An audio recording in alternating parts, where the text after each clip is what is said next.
எல்லாம் வல்ல அம்மையப்பனாக விளங்கக்கூடிய உமா மகேஸ்வரனுடைய பாதார விந்தங்களையும் ஸ்ரீ ஸ்ரீ மீனாட்சி அம்பிகா சமேத சுந்தரேஸ்வர பெருமானுடைய திருவடிகளையும் வணங்கி, என்னுடைய குருநாதரையும் வணங்கி, இந்த நாயடியின் கனவிலும் நனவிலும் நித்தம் நித்தம் பூஜை செய்யக்கூடிய என்னுடைய உபாசனை தேவதை ஸ்ரீ ஸ்ரீ வாராகி அம்பாளுடைய மலரடிகளையும் பணிந்து, உலகம் முழுவதும் வாழக்கூடிய ஸ்ரீ குபேரன் டிவி நேயர்கள் அனைவருக்கும் உங்கள் தாம்பரம் ஸ்ரீ வாராகி ஈசநேசன் சுவாமிகளுடைய நல்லாசிகள், வாழ்த்துக்கள்.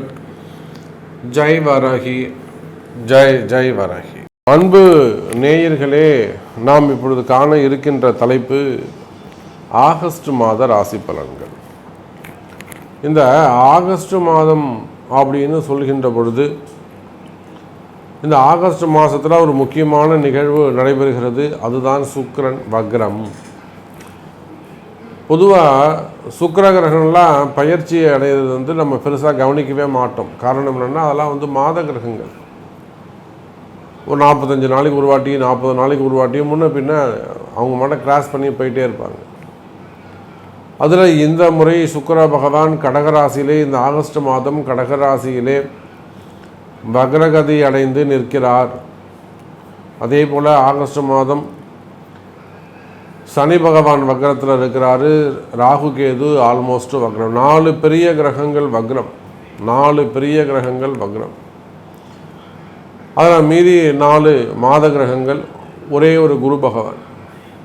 இப்போ இந்த மாதிரியான கால சூழ்நிலையில் இந்த ஆகஸ்ட் மாதம் உங்களுக்கு எப்படி இருக்க போகுது, இந்த ஆகஸ்ட் மாதம் என்ன மாதிரியான மாற்றங்கள் நிகழப்போகுது?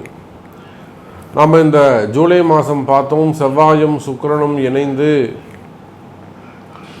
சிம்மத்திலே அமைந்திருந்தார்கள். அதனால் பலவிதமான மாற்றங்கள் நிகழ்ந்தது.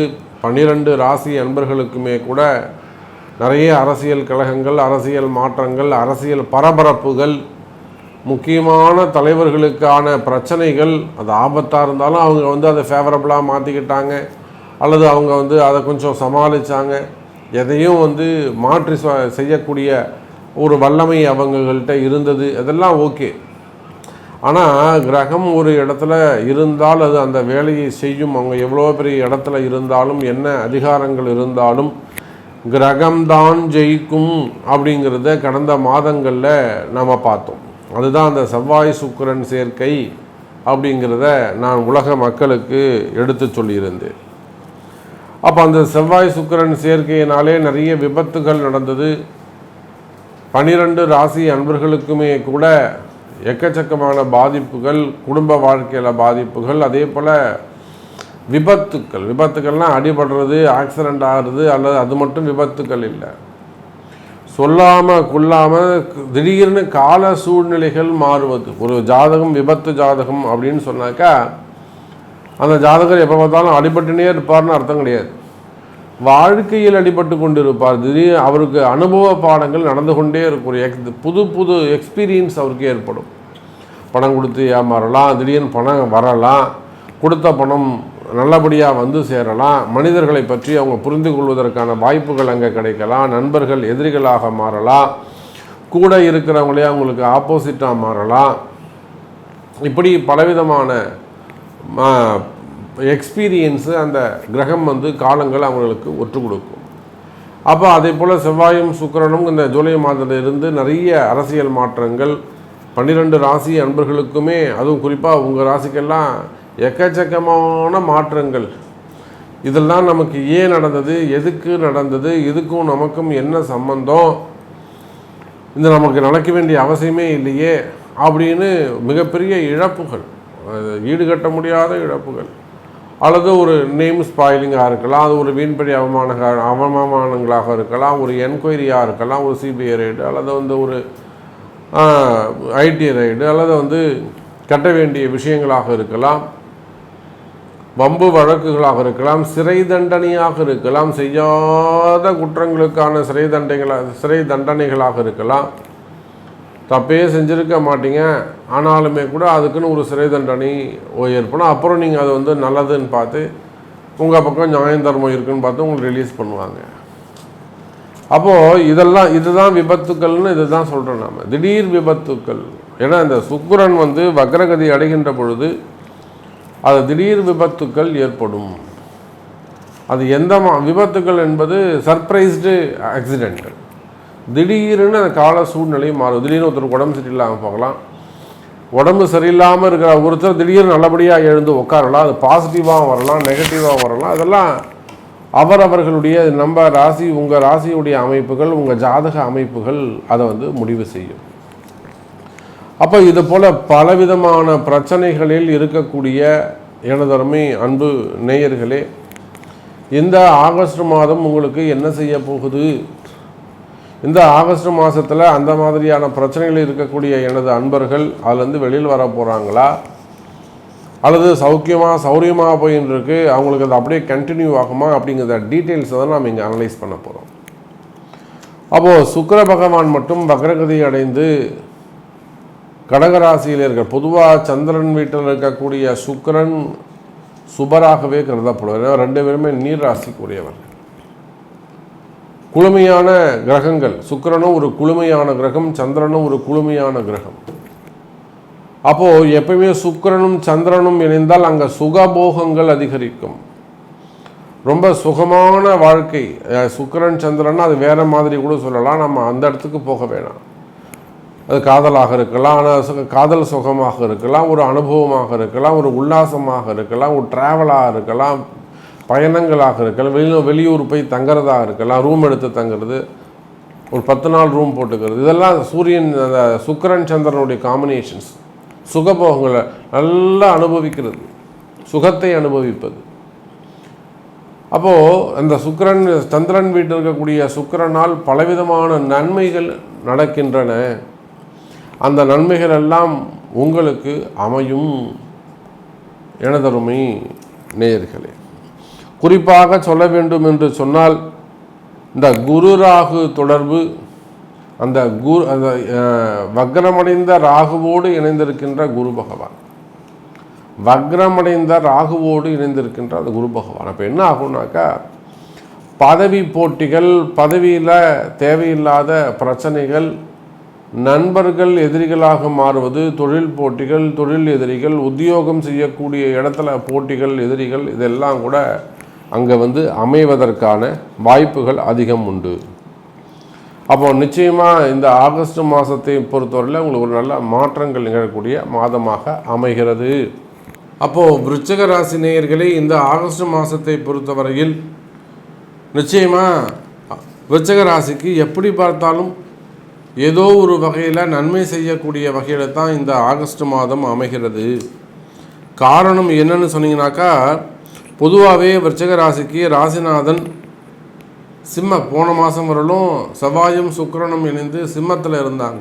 ஆனால் இந்த ஆகஸ்ட் மாதத்தில் 15 கடைசி ஒரு 20 நாள் வரையிலும் சிம்மத்திலும், கடைசி 10 நாள் கன்னி ராசியிலும் அந்த செவ்வாய் பகவான் அமைகிறார். அப்போ விருச்சிக ராசிக்கு 10ஆம் இடம் மற்றும் 11வது வீட்டில் ராசிநாதன் செவ்வாய் பகவான் டிரான்சிட் ஆகிறாரு. 10ஆம் இடத்தை விட 11ஆம் பாவம் விருச்சிக ராசிக்கு அனுகூலமானது. கன்னியில் செவ்வாய் தங்கினால் கடலும் வற்றி போகும் என்கிற செய்யுள் எல்லாம் கன்னி ராசிக்கு பொருந்துமே தவிர விருச்சிக ராசிக்கு அது லாபத்தை கொடுக்கக்கூடிய வகையில் தான் அமைகிறது. அப்படி பார்க்கின்ற பொழுது விருச்சிக ராசி நேயர்களே, கன்னி செவ்வாய் லாபஸ்தானத்தில் ராசிநாதன், அதே போல் 10ஆம் இடம் கர்மஸ்தானத்தில் ராசிநாதன், இவையெல்லாம் ஒரு நல்ல யோகத்தை கொடுக்கிறது. இன்னும் சொல்லப்போனால் உங்கள் ராசிநாதனுக்கு குருவுடைய தொடர்பு, திரிகோண தொடர்பு, முக்கோண தொடர்பு ஏற்படுகிறது. அப்போ குருவும் ராகுவும் இணைந்து செவ்வாயோடு இணைகின்ற பொழுது மிகப்பெரிய யோகங்கள் எல்லாம் நடைபெறுகிறது. ஆனால் ஒரு விஷயத்தை நீங்கள் மனசில் வச்சுக்கணும் விருச்சிக ராசி அன்பர்களே, ஒரு சில விருச்சிக ராசி அன்பர்களுக்கு யாருக்கெல்லாம் ஜாதகம் வீக்காக இருக்கோ, அல்லது அசுபர்களுடைய தசாபுத்திகள் நடக்குது, ஒரு ராகு தசை நடக்குது, ஒரு சனி தசை நடக்குது, அல்லது ஒரு செவ்வாய் தசை நடக்குது, அப்போது இந்த மாதிரியான அசுபர்களுடைய இயற்கை அசுபர்களுடைய திசைகள் நடக்குது அப்படின்னாக்கா அந்த இடத்துல மட்டும் விருச்சிக ராசி அன்பர்கள் கவனமாக இருக்கணும். இல்லைன்னா தேவையில்லாத போலீஸ் கேஸ் சம்மந்தப்பட்டது, நீங்கள் ஒன்றுமே செஞ்சுருக்க மாட்டீங்க, யாரோ ஒருத்தருக்கு ஹெல்ப் பண்ணியிருப்பீங்க, அவங்களால உங்களுக்கு ஒரு பிரச்சனை வந்திருக்கும். ஒரு பெரிய நல்ல நபர் சார் அவருக்கு வந்து சரி நாம் ஒரு ஹெல்ப் பண்ணுவோமே, அதில் சரி நான் வாங்கி வச்சுக்கிட்டேன். இன்றைக்கி அது எனக்கு ஒரு பெரிய ப்ராப்ளமாக இருக்குது. என் பேரில் ஒரு கேஸ் வந்துடும் போல இருக்குது, நான் எனக்கு ஜெயில் தண்டனை கிடைக்கும் போல இருக்குது, சிறை தண்டனை வரும் போல இருக்குது. அப்போது அடுத்தவங்களுக்கு ஹெல்ப் பண்ணுறதாலையும் உங்களுக்கு பிரச்சனை வருவதற்கான வாய்ப்புகள் உண்டு. அதிலையும் நீங்கள் எச்சரிக்கையாக கவனமாக நடந்து கொள்ள வேண்டும். அதே போல் வீண்பழி அவமானங்கள், செய்யாத குற்றங்களுக்கான தலைகுனிவுகள், இதெல்லாம் இந்த மாதிரியான விஷயங்களிலும் அன்பு விருச்சிகராசி அன்பர்கள் எச்சரிக்கையாக கவனமாக நடந்து கொள்ள வேண்டும். அதே போல் வராத பணங்காசுகள் உங்களுக்கு வந்து சேரும் விருச்சிகராசி அன்பர்களே. நீங்கள் எனக்கு வந்து ஒரு 1,00,000 வரணும் சாமி, அல்லது இந்த இடத்துலேருந்து நான் ஒரு 1 கோடி ரூபாய் வரணும், அங்கேருந்து எனக்கு ஒரு 50 லட்ச ரூபா வரணும், ஒரு 5 கோடி ரூபாய் வரணும், நான் எல்லாம் கொடுத்ததெல்லாம் இங்கே கரெக்டாக பண்ணியிருக்கேன் சாமி, நான் டிரான்சாக்ஷன்லாம் கரெக்டாக பண்ணியிருக்கேன், செக் கொடுத்துருக்கேன், அக்கௌண்ட் ட்ரான்ஸ்ஃபர் தான் பண்ணியிருக்கேன், ஆனால் கொடுக்க மாட்றாங்க, இன்றைக்கி நாளைக்குன்னு ஏமாத்துறாங்க. அந்த மாதிரி பணம் கொடுத்து ஏமாந்திருப்பீர்களே. ஆனால் விருச்சிகராசி என்பர்களே கவலை வேண்டாம், நிச்சயமாக உங்களுடைய பணங்காசுகள் உங்களுக்கு வந்து சேரும். அதுக்கான வழிமுறைகள்லாம் உண்டு, கவலையே படாதீங்க. அதுக்கான நல்ல பரிகாரங்கள் அல்லது அதுக்கான வழிமுறைகள் உண்டு. உங்களுடைய பணங்காசுகள் உங்களுக்கு திரும்ப கிடைக்கும். அதே போல் விருச்சிகராசி அன்பர்களே, அநியாயமாய் கிடைக்கப்பட்ட அந்த சிறை தண்டனைகள் அல்லது ஒரு சில விருச்சிகராசி அன்பர்கள் அந்த ஜெயில் யோகம்னு சொல்லுவாங்க, சிறை யோகம்னு சொல்லுவாங்க. அந்த மாதிரியான பிரச்சனை, வம்பு வழக்குகள், கோர்ட்டு கேஸு, போலீஸ் கம்ப்ளைண்ட், அந்த மாதிரி நிறைய அலைஞ்சிட்டு இருப்பீங்களே. ஆனால் சொத்து தகராறாக இருக்கலாம், அல்லது வேறு ஏதோ சம்திங் இருக்கலாம், போட்டி பொறாமையாக இருக்கலாம், பதவி போட்டிகளாக இருக்கலாம், போஸ்டிங்கால் வந்த பிரச்சனையாக இருக்கலாம், அரசு அதிகாரிகள் ஒரு கவர்னர் போஸ்டிங்காக இருக்கலாம், அல்லது ஒரு சேர்மன், டைரக்டர்ஸ், அந்த மாதிரியான பதவி போட்டிகளாக இருக்கலாம். அதனால் வரக்கூடிய பிரச்சனைகள் வம்பு வழக்குகளாக இருக்கலாம். அந்த மாதிரியான பிரச்சனைகள் இருக்குமே. ஆனால் அவையும் விலகுவதற்கு வாய்ப்புகள் உண்டு. அதுக்கும் சரியான தீர்வுகள் உண்டு விருச்சிகராசி நேயர்களே. அதுக்கு அடுத்தபடியாக பார்த்தீங்கன்னாக்கா, உடல்நிலை ஆரோக்கியத்தில் ரொம்ப ரொம்ப எச்சரிக்கையாக கவனமாக நடந்து கொள்ள வேண்டும் விருச்சிகராசி நேயர்களே. காரணம் என்னன்னு கேட்டிங்கனாக்கா, ஹெல்த் இஷ்யூஸ் ரொம்ப ரொம்ப முக்கியம். ஹெல்த் இஷ்யூஸ் ஏற்படுவதற்கான வாய்ப்புகள் உண்டு. சிறு சிறு ஆப்ரேஷன் செய்வதற்கான வாய்ப்புகளும் உண்டு. உடல்நிலை ஆரோக்கியத்தில் விருச்சிகராசி என்பவர்கள் அதிக கவனம் அக்கறை செலுத்த வேண்டும். அதே போல் குடும்பத்தில் ஏதோ ஒரு பிரச்சனை இருக்குதுங்க சாமி, இந்த வீட்டில் ஏதோ ஒரு பிளாக் மேஜிக் இருக்குதுங்க சாமி, ஏதோ ஒரு தடைகள் இருக்குதுங்க சாமி, ஒரு தடை இருந்துகிட்டே இருக்குது சாமி, அந்த தடை விலகணும், என்னன்னே தெரியல, குடும்பம் வந்து ஒரு வளர்ச்சியே அடைய மாட்டேங்குது, பசங்களுக்கு கல்யாணம் ஆகலை, குழந்தை பிறக்கலை, அல்லது வேலைக்கு போக மாட்டேங்கிறாங்க, வந்தால் நிற்க மாட்டேங்குது, இப்படி வீட்டில் வந்து ஒரு நல்ல ஒரு மகிழ்ச்சியான ஒரு வைப்ரேஷன்ஸ் இல்லை, ஸோ சம்திங் ப்ராப்ளம் சாமி அப்படின்லாம் சொல்லக்கூடிய விருச்சிகராசி நேயர்களே, உங்கள் வீட்டில் இருக்கக்கூடிய அந்த பிளாக் மேஜிக் சம்மந்தப்பட்ட பிரச்சனைகள் இருக்குமே. ஆனால் அவையெல்லாமும் வழிபாடுகள் மூலமாக தீர்வதற்கு வாய்ப்புகள் உண்டு. அப்போ செய்வினை கோளாறுகள், பில்லி சூன்யம் சம்மந்தப்பட்ட பிரச்சனைகள் இருக்குமே. நல்லா இருந்தோம் சாமி, நாங்கள் பெட்டராக இருந்தோம், அற்புதமாக இருந்தோம், இதை பெரிய 4-5 பிஸ்னஸ் பண்ணோம், ஸோ எல்லாமே டவுன் ஆகிடுச்சு, இதெல்லாம் ப்ராப்ளம், சொந்தக்காரங்க அவங்களால வந்த ப்ராப்ளம், சித்தப்பா பெரியப்பா அந்த மாதிரி அண்ணன் தம்பிகளால் வந்த பிரச்சனை, சம்பந்திகளால் வந்த பிரச்சனை, ஸோ இந்த மாதிரி பிரச்சனை ஏற்பட்டு இருக்குமே. ஆனால் அதுக்கெல்லாம் கூட பரிகாரங்களை பிராயச்சித்தங்கள் செய்து கொள்ள சிறப்பை தரக்கூடியதாக அமைகிறது. ஸோ எப்படி பார்த்தாலும் விருச்சிகராசி அன்பர்களை பொறுத்தவரையில் இந்த மாதம் அதிர்ஷ்டமான மாதமாக அமைகிறது. வரவு செலவுகள் அதிகரிக்கக்கூடிய மாதமாக அமைகிறது. வேலை வாய்ப்புகள் கிடைக்கும், திருமண யோகங்கள் அமையும், குழந்தை பாக்கியம் அமையக்கூடிய வாய்ப்புகளாகவும் இந்த மாதம் அமைகிறது. மகிழ்ச்சியான மாதமாக அமைகிறது என்பதை சொல்லிக்கொண்டு மீண்டும் வேறு அற்புதமான பதிவில் உங்களை சந்திக்கிறேன். ஜெய் வராகி, ஜெய் ஜெய் வராகி. ஸ்ரீ குபேரன் டிவியை பார்த்தமைக்கு நன்றிகள். மேலும் இது போன்ற தகவல்களை தெரிந்து கொள்ள ஸ்ரீ குபேரன் டிவியை சப்ஸ்கிரைப் செய்யுங்கள். மறக்காமல் பெல் ஐக்கானை கிளிக் செய்யுங்கள்.